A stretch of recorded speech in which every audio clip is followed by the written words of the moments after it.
এখনো অবধি যেটা আমরা প্রত্যক্ষদর্শীদের থেকে জানতে পারলাম যে আগুন লেগেছে কিন্তু ওই 4 তলার অংশেই, অর্থাৎ যে ফ্লোরে এখানে আমি দেখতে পাচ্ছি আমার সঙ্গে রয়েছেন দীপ্তেন্দু চক্রবর্তী, তাকে দেখাতে বলবো। দমকল কর্মীরা 3 তলার অংশে এখানে ভেতর থেকে ধোঁয়া বের করার জন্য কিন্তু তারা এখানে বিকল্প পথ তৈরি করছেন যাতে ধোঁয়া বের করা যায়।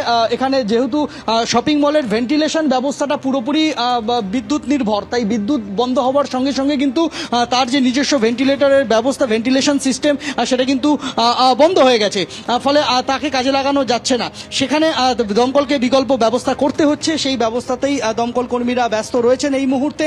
এবং আগুন, যেটা প্রত্যক্ষদর্শীরা যেটা বললেন যে আগুন লেগেছে 4 তলার অংশে, ফুড কোর্টের দিকের একটি রেস্তোরাঁয় আগুনটা লেগেছে, সেখান থেকেই আগুনটা ছড়িয়েছে মলের বাকি কিছুটা অংশে, এবং সেই অগ্নিকাণ্ডের জেরে তৈরি হওয়া ধোঁয়া সেটাই কিন্তু গোটা মলে পৌঁছে গেছে।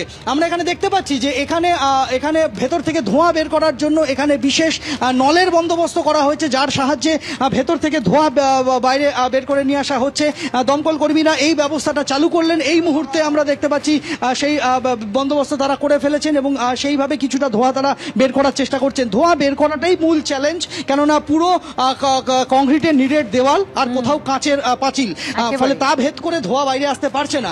সেটাই দমকল কর্মীরা তারা চেষ্টা করছেন যে যতটা সম্ভব ধোঁয়া বের করা যায়, যাতে তারা ফুড কোর্টে প্রবেশ করতে পারেন এবং প্রবেশ করে তারপর আগুন নেভানোর জন্য বাকি যা যা করণীয় তারা করতে পারে। দমকল মন্ত্রী ইতিমধ্যে জানিয়ে দিয়েছেন।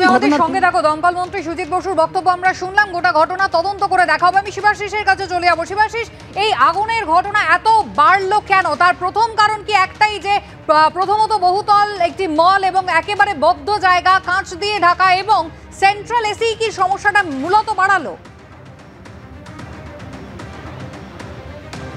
মূলত এখন শুরুতেই বলে রাখি যে অগ্নি নির্বাপন ব্যবস্থা তা ঠিক থাকলেও ফায়ার এক্সিট নিয়ে কিন্তু অভিযোগ উঠে আসছে, এবং দমকলের আধিকারিক তিনি যা জানালেন, দমকল অধিকর্তা তিনি জানালেন যে তারা যা সন্দেহ করছেন তাতে 3 তলায় একটি বইয়ের দোকানে আগুনের উৎসস্থল।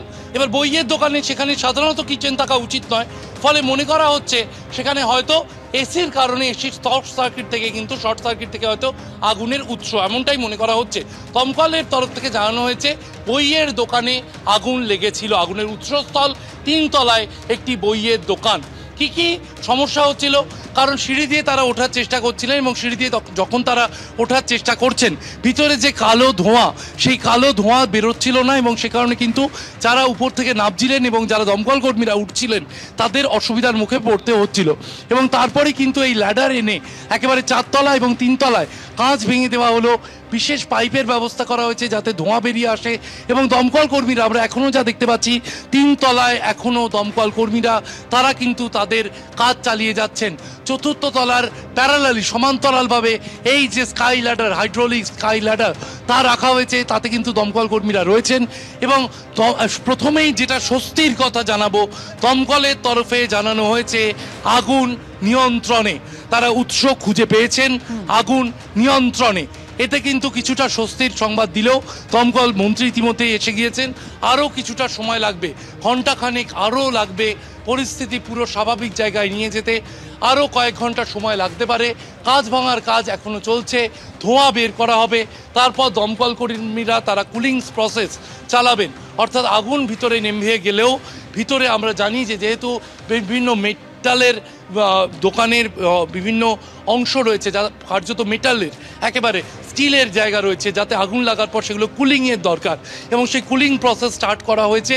কুলিং প্রসেস চলবে কয়েক ঘন্টা, এবং তারপর আজ এই মল, এই শপিং মল সাধারণের জন্য, যারা অফিস করেন এখানে, তাদের জন্য খুলে দেওয়া হবে কিনা তা নিয়ে কিন্তু প্রশ্ন উঠছে।